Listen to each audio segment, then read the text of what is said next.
時間，撥動琴弦訴說着昨天，穿過風沙，穿越千年的思念。未來還有多遠，我們會在哪裡相見？一切又回到起點。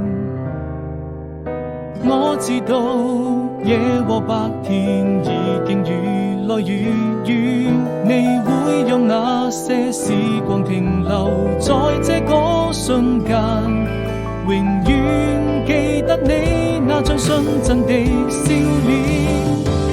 哪怕被風化成一片